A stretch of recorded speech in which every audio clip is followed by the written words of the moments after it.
Welcome in, Legionnaires of the Lariat. I am back as your host, Mr. Showtime, Michael Wright, assuming the name is right here. That's where it goes. With me, as always, is my tag team partner, the lesser of two evils, the more of two evils, and stevezapf. How's it going today, Steven? Michael, it's a good day. We're recording. We're talking wrestling. We're going to be talking Forbidden Door today, right? Forbidden Door. I always like it when I get to take over hosting duties. I feel like now you have to play my games. I like to take on Steve hosts the weekly things. I like to take the special episodes, give you guys a nice little treat. Today, we if you noticed, if you listened to this week's episode already, we didn't preview the Forbidden Door. It was done intentionally. We kind of wanted to take some of the predictions and the reviews of these pay-per-views out of the normal show, because when we do that, they turn into 2.5-hour shows. So I want to give you something a little bit more digestible, something a little bit fun, and allows us to focus solely on, I guess this would be a pay-per-view, solely on this rather than kind of mixing it all into one. So without further ado, I think we can kind of kick this off. You ready, Steven? I don't know. Yes, I'm ready. I'm ready. Let's do it. I'm nervous because I won't lie, I'm not as familiar with the New Japan guys, and I like to use reason in sometimes how I pick these matches, but I also know who we're dealing with over in AEW, and so reason sometimes goes out the window. So we'll see, and I'll call out in some of my what I think should happen versus what I think should happen versus what I think will happen. That's fair. I'm sure we'll both have some situations like that. I'm sure we will. So let's start with so this is in no particular order. This is the order. We haven't even tried to figure out what we think the order of these matches will be, but kind of have an order. We'll when we review it, we'll put it in the correct order. But let's start out with what I think Steven's most anticipated match of the trios match between the Elite versus Scissor Ace. His favorite, the Young Bucks. Steven, what do you got here? What are you thinking? So the Elite, which is going to be the Young Bucks and Kazuchika Okada versus the Acclaimed, no Billy Gunn, just the Acclaimed, Billy Gunn. Hiroshi Tanahashi, the president of New Japan Pro Wrestling. He is a legend over there, and it seems like he's not aging, except for the fact that he's definitely aging. He's got the Paul Rudd disease. He kind of has the Paul Rudd disease. I think Scissor Ace wins this because they're really trying to build it up like that the Acclaim is going to beat the Bucks for these tag team titles, which I don't think is going to happen. But since this isn't for the tag team titles, I think this is going to be a Scissor Ace match. I think they're gonna do something where this maybe even sets up Tanahashi for the Continental title against Okada at some point and renew that little bit of a rivalry. Wait, for the Okada has to defend that title?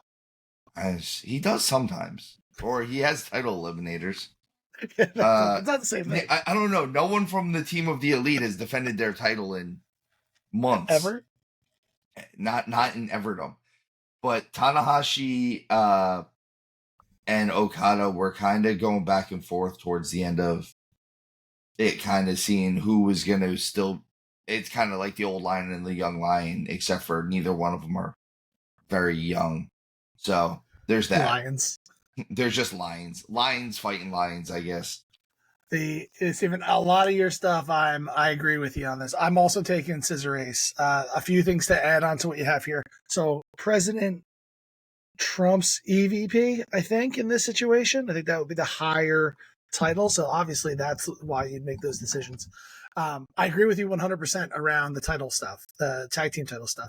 I think that they're going to give the Acclaim the win here in order to make them seem like more viable tag team competitors, challengers, whatever.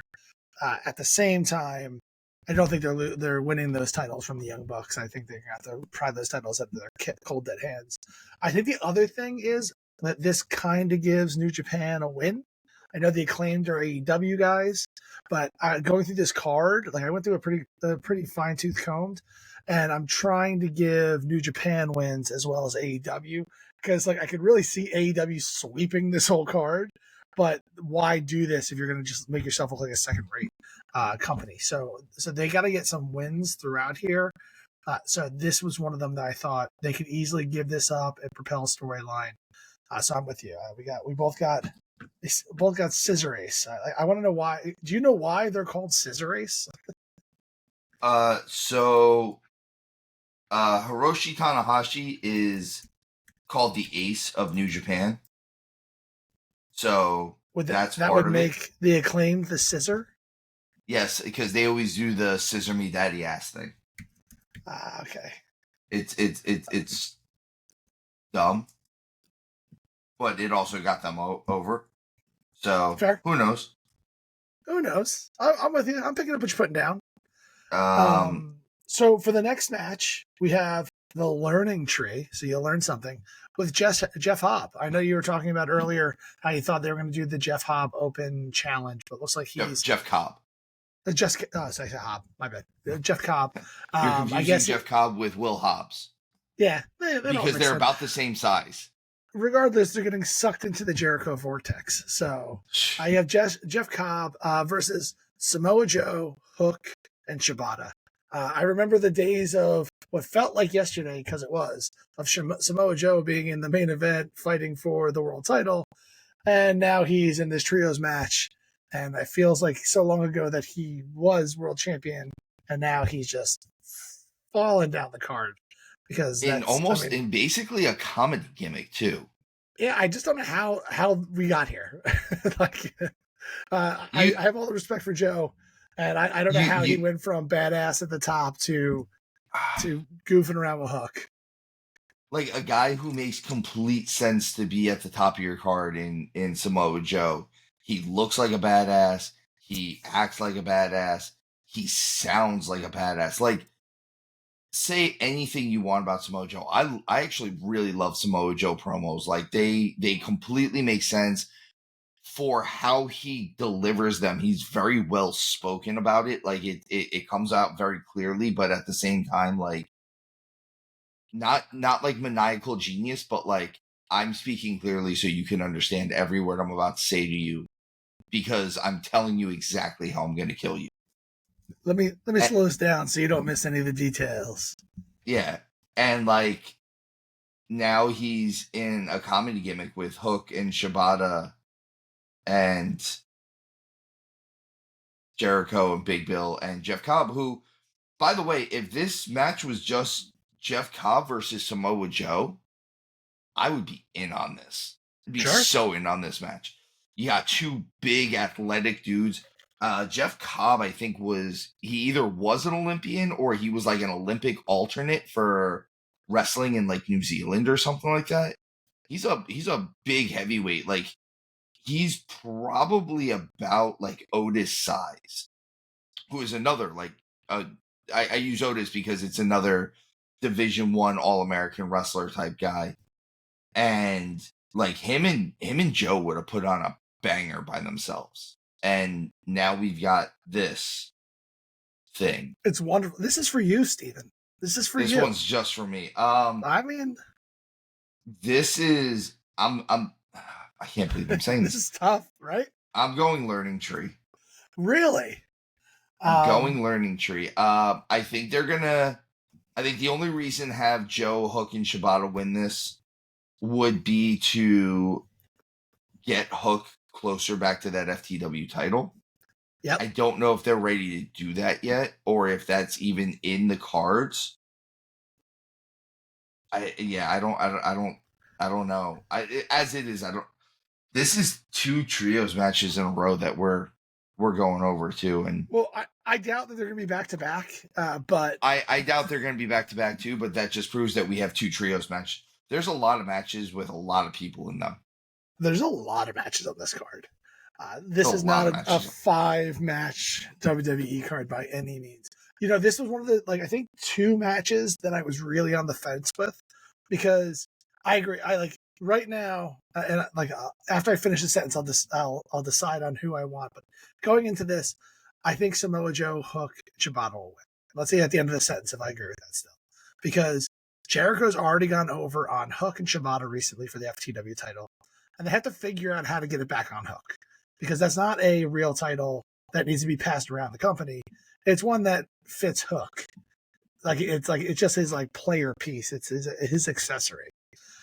So this is definitely a match where they should be set up to win, so they can get back into that one-on-one title picture. But you know what Jericho hasn't done, at least recently, is beat Samoa Joe, and I feel like that's Jericho's MO. Where you don't haven't done in a while. Big League Chew. So that's the one thing that's drawing me to Jericho beating Samoa Joe. But I think I have to stick with Samoa Joe, Hook, and Shibata. It just makes way too much sense for them to win this match in order to get back into the for the world title. And I actually would really love to see them win this. It gets Hook back into that challenger title, and he retires the title afterwards because Jericho tainted it. I could see that being a really cool storyline, and a seamless transition to get rid of it, because it doesn't really do much for him, and it's lost its whole luster of what it was originally, right? It was there, what Taz invented it for, compared to what it's being used for now, is nowhere near the same stuff. So I'm going to stick with not the learning tree, and I'll go with Samoa Joe, Hook, and Shibata, though I won't be surprised if Jericho beats Samoa Joe, because he hasn't done that in a minute. Real quick, I did the math on this. There's 10 matches on this on the main card right now. AEW likes to do relatively long matches. I just did the math. If each match is 25 minutes long, which isn't that absurd for AEW that's matches. A long match. Those are, but if you look at these matches, you have a 6-man, you have Bryan Danielson versus Takahashi. Honestly, I think MJF and Hechicero are going to be probably the shortest match on here, because some of these I could see going 30 minutes. That's why I'm averaging 25. I think everything's going to go at least 15 to 20, with some of them going 30. That's over a 4-hour pay-per-view right now. Yeah, I can see this clocking in at 4 hours. This is going to clock in at 4 hours. Just the main card, not counting the pre-show. Yeah, not pre-show. Yeah, that's aggressive. Which again, this kind of goes back to why I think WWE is doing some of the smaller bite PLEs, is it keeps the fans engaged a little bit more. I think by the end of AEW pay-per-views a little bit, you're tired. Even if the show is good, you're up and down so much. Sure. If you're in the building in the beginning for the pre-show, you're in there for 6 hours. 6 hours. I fully feel it. And that's what, so I've said this before. I think you've said this before, is I think there's a happy medium between the two companies, because I think what's the problem with WWE right now is that because these PLEs are so small, they focus on less wrestlers in Raw and SmackDown, where you get the main talent right now, and then other people kind of get lost in the shuffle, or there's nothing to do with them, or they're just it's I don't have time for you on the show because I'm not paying off a story. Whereas in AEW's problem is that they have too many things happening, and they're trying to showcase everybody, and that's why we're getting those week-to-week storylines rather than longer ones that actually get a build and you feel great about it.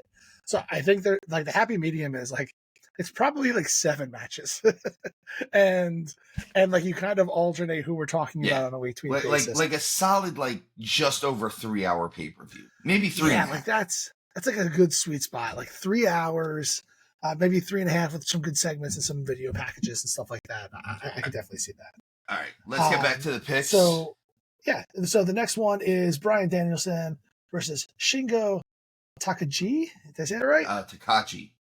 Takahashi. And this is an Owen. So Shingo Takagi this is the only Owen Hart Cup on the main match on the main card. Shingo Takagi he's one of the bigger names in New Japan. He was running their California dojo for the longest time, and then kind of used that as like, hey, it's the California kids versus the normal dojo kids type of situation. So he's done a lot. He's a very accomplished wrestler, and he's gotten himself into really, really good shape just being part of the training crew for the dojos. I'm going Danielson on this one, though. I think As am I. I don't think there's a world where Bryan Danielson isn't advancing in the tournament. As I said, I would love, if it's not in the finals, the semifinals, for it to be Danielson versus Pac. I'm really hoping that we use this Owen Hart Cup to elevate Pac to an actual main event status, or at least an upper mid card set, like something where we really get him. If we could get him versus Ospreay for the international title on like a series of shows, that'd be awesome. Where this is where Ospreay loses it would be kind of cool. Yeah. I'm with you on Danielson. I've said before, I'm kind of hoping for a Danielson MJF final of this. Now we have no idea who else is in it, so that's just full on fantasy booking. I don't think MJF is going to be in the tournament. That's the only problem. The only reason I could see him doing it is this is the only thing I haven't won in this company. Like, I haven't gotten this prestige yet. He also has that I'm better than everybody else aura around him. Even though he's kind of a face right now, he's going full anti-hero, I think, in my mind. And by doing that, like, that's just how damn good I am, is I beat everybody. Like, it feels awesome, in my opinion. Now, he might not, but I still think that Danielson goes far in this tournament. I don't think he loses in this first round.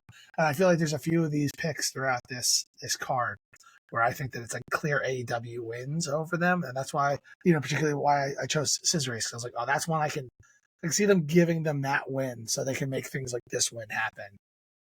Exactly.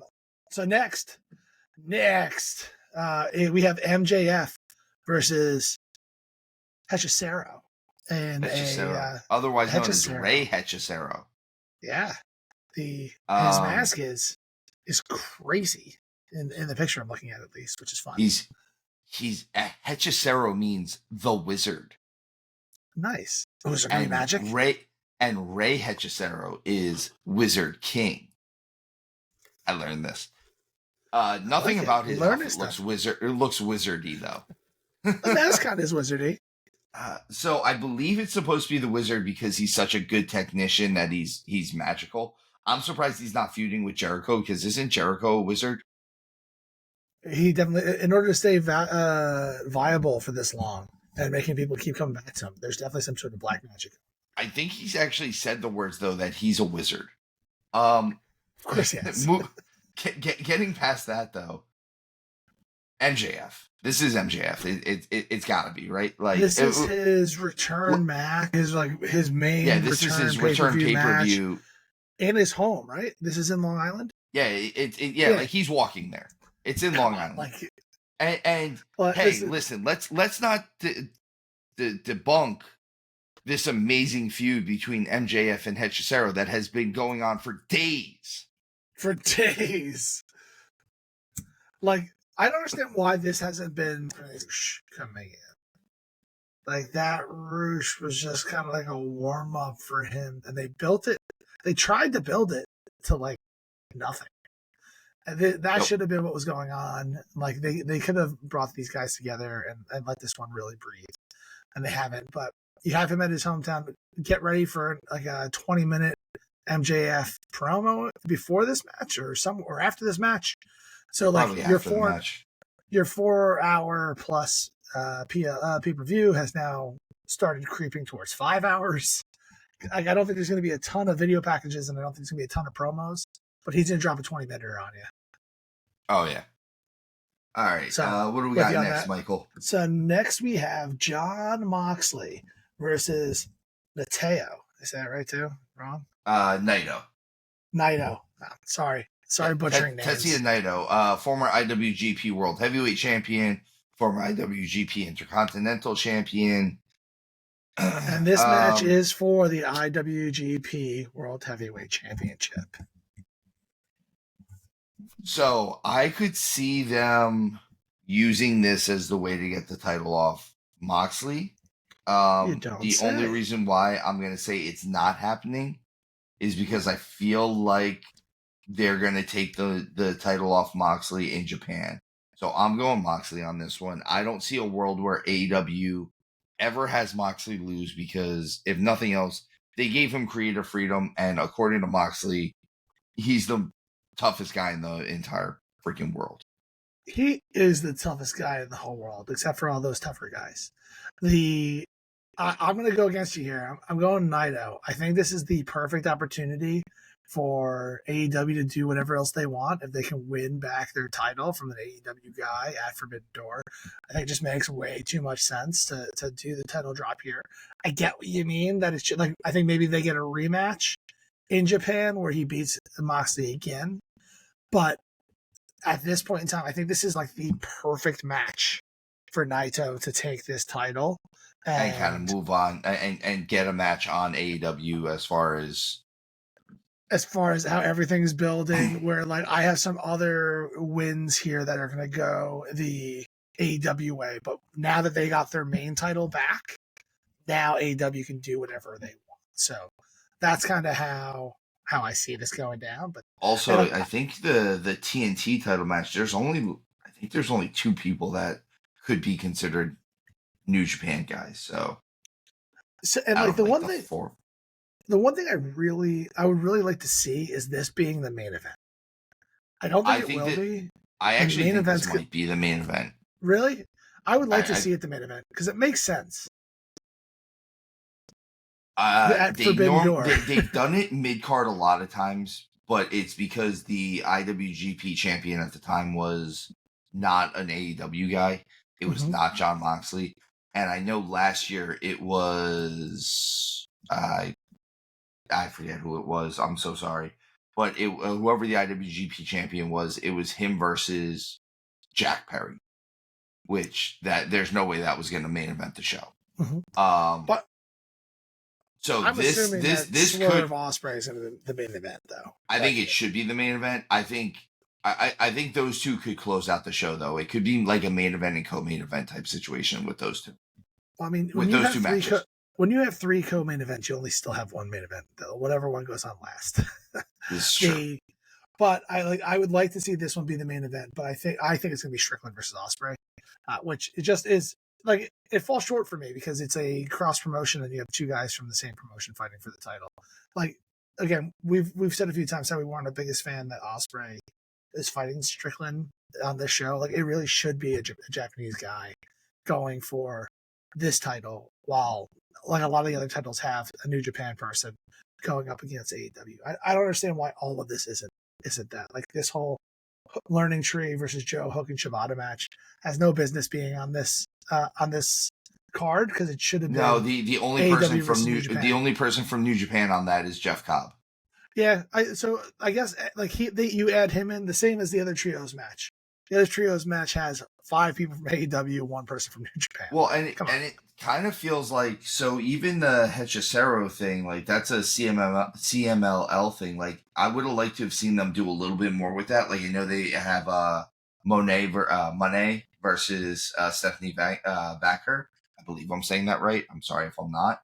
But she's the New Japan Strong Women's Champion, she's also a CMLL person. So, it's just crazy how they're doing this. Honestly, I think the whole term Forbidden Door, now that everyone is opening the door, it's not so forbidden it's all anymore. Open. It's just a door. It's not anything. I'm pretty sure once WWE started opening their door to other talent like that, Triple H kind of took an axe to that Forbidden Door. The world got very, very small now. Like, hey, we're admitting there are other wrestling promotions. I dig that. And like, I really hope they continue to go down that route, because there's definitely some people in WWE who could use the benefit of talking about their previous careers in like a TNA or in other. I know you don't want to talk about. Yeah, I know you don't want to talk about AEW and WWE. I fully understand that, but everywhere else should be fair game. Yeah. So the next match coming in here has your favorite wrestler. My favorite wrestlers. This is we going to have- be the best match on the card. This is what I am hoping for. I hope this goes 45 minutes. This could steal the night. I'm not gonna lie, but Zach. It actually Sabre, could be. This could actually really be could the match of the show, and it kills me to say that. So you got Zack Sabre Jr., not Jack Sabre Jr., as I wrote originally. Jack Sabre Jr. Versus Orange Cassidy, freshly squeezed. JSJ, if you will. Jack Sabre Jr. So we have these two guys going up, and what I think I'm going to enjoy this match, except for the little nuances that I don't particularly care for from Orange Cassidy, which is like kind of his gimmick. I think this match is going to be quite the showstopper. And like if you put this match like right in the middle or kick off the card with this match, I think it would really lead to like bringing the energy up to where you need to be at the time. So I think they're gonna start the match or show with this. I could see them doing one of two things: them starting the show with this, or them starting the show with the TNT ladder match. Oh, I was going to say that I think it's either this match or the Elite versus the Scissor Race. Like, kind of get those guys in there right away to build that heat. So, like that would have been. Those are my two picks for the opener matches. What do you think here, Steven? This is one of the other ones that I'm like really scratching my head. I'm going with Jack on this one. You're going with Jack, huh? I'm going with Jack. I feel like this is one of those ones that we can give to New Japan. Zack Sabre Jr. is a very credible guy to give the win to. Orange Cassidy is a big enough star in AEW's mind that they can give him this loss and it doesn't hurt anything. I could see this also being where the Don Callis family comes into play a little bit and maybe distracts him. But I could also see this. I think they've been building Zack Sabre up a little bit more as kind of a more respectable guy. So this could be a handshake deal where somebody loses and we get a handshake. I'm not going to say I'm not going to change my mind by the time this pay-per-view happens, but I'm going to go with Orange Cassidy right now because Orange Cassidy doesn't like to lose. Like, Tony doesn't like him to lose. Yeah, like I don't remember the last time. Yeah, I not blaming him particularly. It's not like he doesn't want to do business. It's more just like I don't remember the last time he lost a significant match. No, even matches that he should have. No, he's Tony Khan's favorite wrestler. Minus getting the title off him when it was time to get that title off him. So like I get that one, which has now already seen someone else win that title, which wasn't all that long ago. So I'm gonna go with Freshly Squeezed for that. But like this is probably for me the hardest pick of the whole thing. That I might need to see some of the go home stuff before I make a final decision there. So disclaimer, a little asterisk next to that one. Oh, we got some different choices on this one at least. Yeah, I want to say that bodes well for you, but it didn't last time. So next we have. I feel like this is. I feel like this is like when you're doing a fantasy football draft though, and you're just auto picking, and somehow you get the best team. I'm not. I'm definitely not auto picking. I don't think because I think that there's some difference. Like I have some risky ones, like Naito winning the New Japan title, because I feel like the auto pick there is Moxley. That's fair. All right, so next match is Timeless Tony Storm versus Mina Shirakawa for the AEW Women's title. This one is actually a storyline that they've built up for the last couple of weeks, which is kind of cool. So I actually care about what's going on here with Mariah May being in both corners. She's in both corners. She's in both corners? So does Luther make the difference then because he's also in Tony Storm's corner? No, I don't think he ever makes the difference. He's only there to get in trouble. He's literally there because he's Jericho, one of Jericho's best friends. Deal. I would take that. He's Jericho's real life Rufus. That's funny. I think Mariah May is what makes this one. Excuse me. This one makes it settled, and and I think she's going to stick with her girl Toni Storm. So I'm going to take Toni Storm for the win here. I'm also taking Toni Storm on this one. Although I really do love Mina Shirakawa's work. I think this is. I know we said that Zack Sabre Jr. and Orange Cassidy might steal the show. This might actually be the best wrestling match on the card. Like what we consider a really good wrestling match. This could be it. Although I'm going to say it again this month for this pay-per-view. Don't be surprised if the two women's wrestling matches are not the two best wrestling matches on the card. Are the best wrestling matches on the card. Yeah. They're going to be the best wrestling matches on the card. It's so interesting on how the style of women's wrestling has changed over the last 5 years or 10 years, whatever it is, from being like, no one wants to see you actually fight to they happen to be the most talented fighters in the company. It's crazy how it's changed so quickly. Not that it shouldn't have, it's just things change so quickly that it's almost like breakneck speed because they really have gotten a lot of talent across these. I don't remember the last Toni Storm match. I didn't absolutely love. I feel like she's starting to get into that Rhea camp for me, where I just always love to watch her wrestle. I would still say I'm a bigger Rhea fan than Toni Storm fan, but that gap is closing. I just think that Rhea might be my favorite wrestler out there today. So that's it's a real good chance right now that Rhea Ripley is my favorite active wrestler. She puts on the amazing matches. So but I think Toni Storm does the same thing. Though I want her to stop doing the fisherman suplex and getting kicked out. Come on, please stop. End it with the fisherman.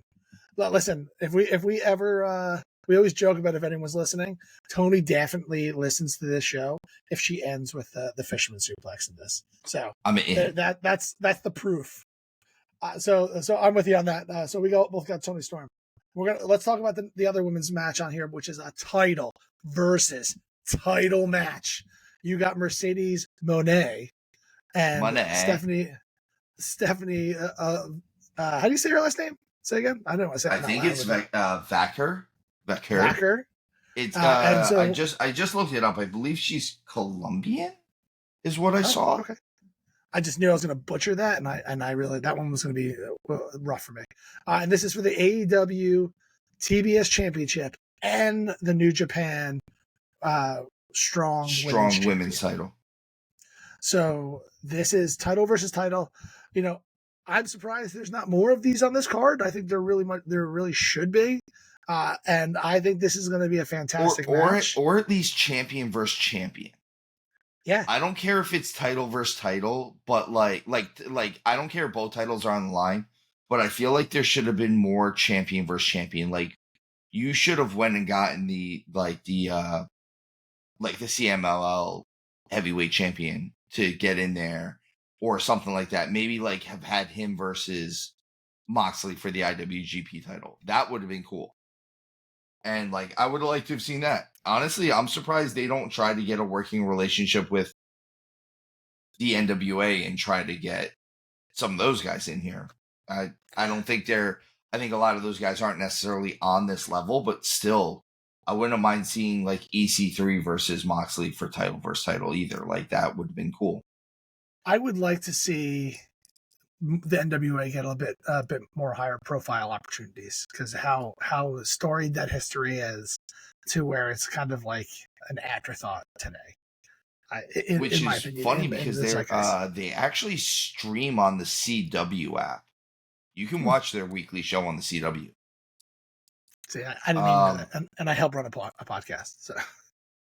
So I'm gonna go with Mercedes on this one. I think she's too hot. I think zero chance that she loses this match.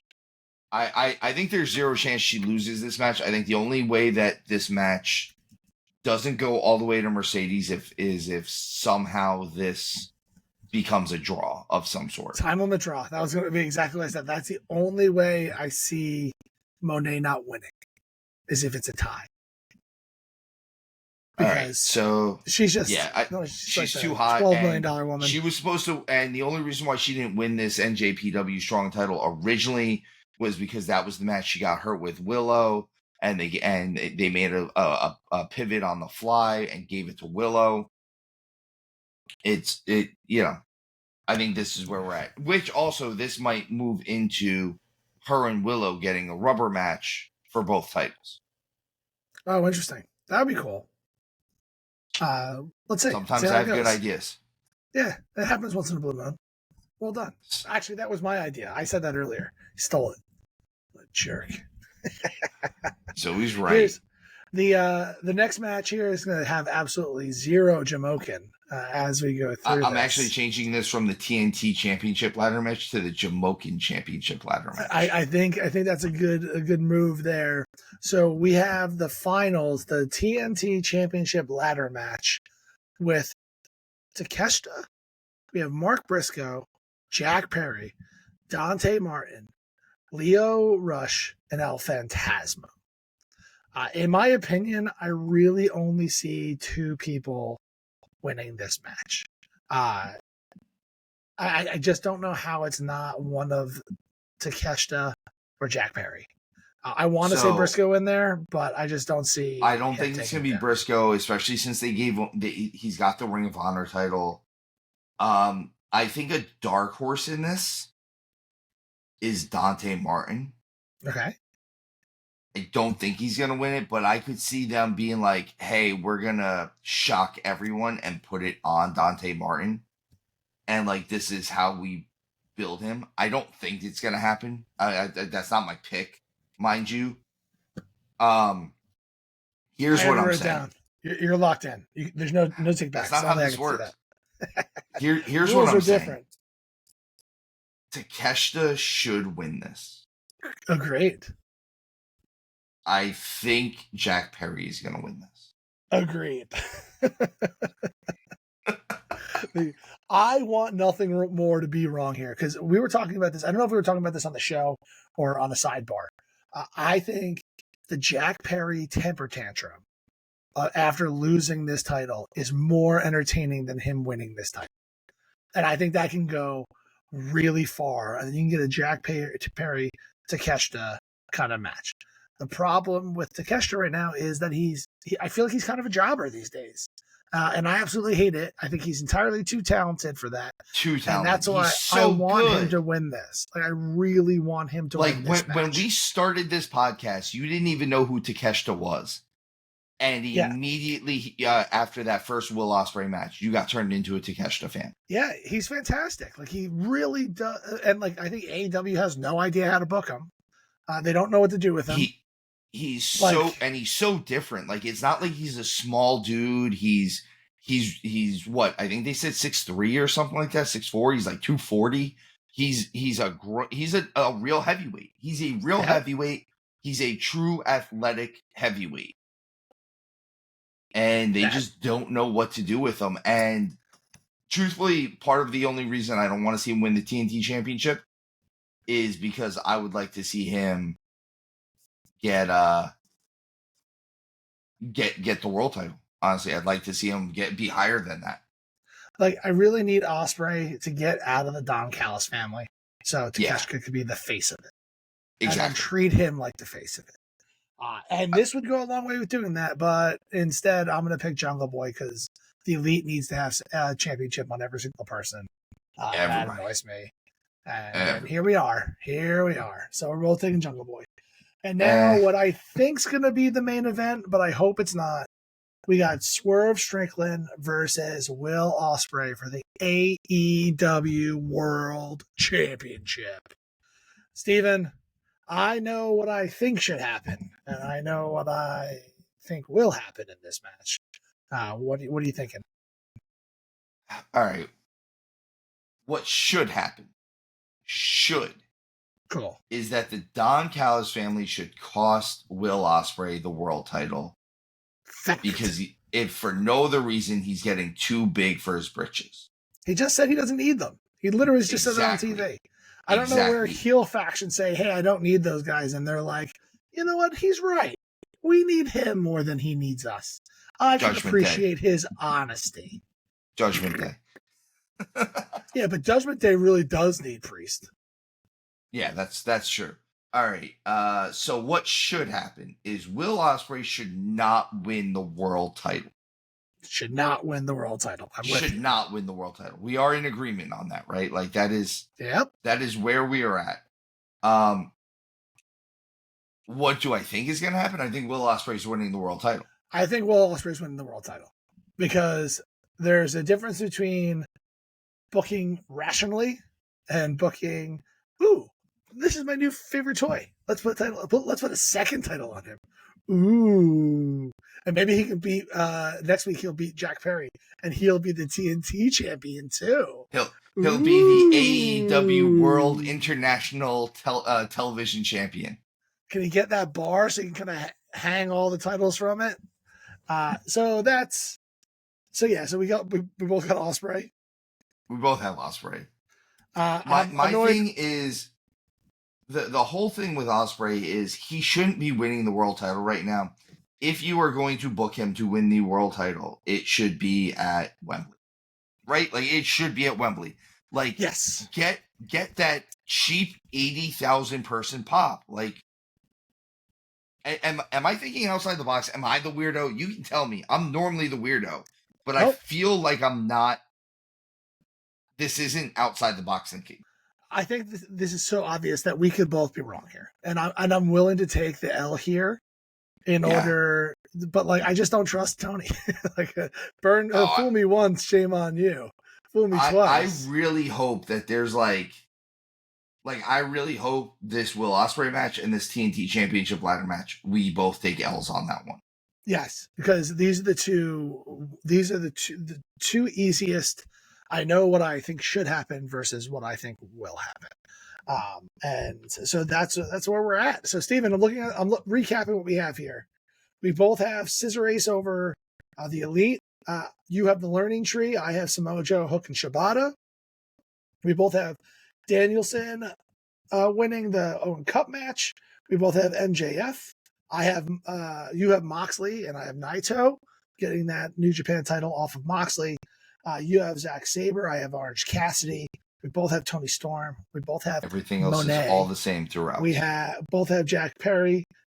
Jungle Boy have you, and we both have Will Ospreay. Though I hope those last two are incorrect.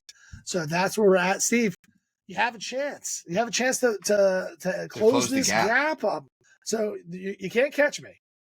I'm too fast for you. I'm the fastest kid alive. But I got 6 matches on you. It's a freak. I got 6 matches on you right now. You could, in theory, cut that lead in half. I don't think you will. But there is a chance that this could be a chance for you to beat me in a PLE for the first time. Because that hasn't happened. We've tied a few times. And I've beaten you once, twice, 3 times by a lot, 4 times. A lady? I've beaten you 4 times since we started. I crushed you on Dynasty. Listen, I'm coming in a solid second, which is still better than Scarps can say. He was so embarrassed that he stopped picking. But for someone who's been in the business for so long and has been so locked in, versus someone who's just coming back in, you should be ashamed of yourself. But that's why we listen, because we're all rooting for me. What can I do there? I hope you guys enjoyed this. This is our predictions for Forbidden Door. We'll also do a recap show of the match and kind of get that out to you guys, hopefully separate from from our next episode, because otherwise our next episode will be as long as this PLE is shaping up to be. So thank you all for listening. If you have any picks, if you think that we're wrong, you want to tell us why we're wrong, we're happy. Put it in the descriptions. Hit us up on our social media handles. They'll all be linked in the description below. We want to know just as much about what you guys think as what we think. So thank you for listening. Thank you for joining. Steven, you got anything to say?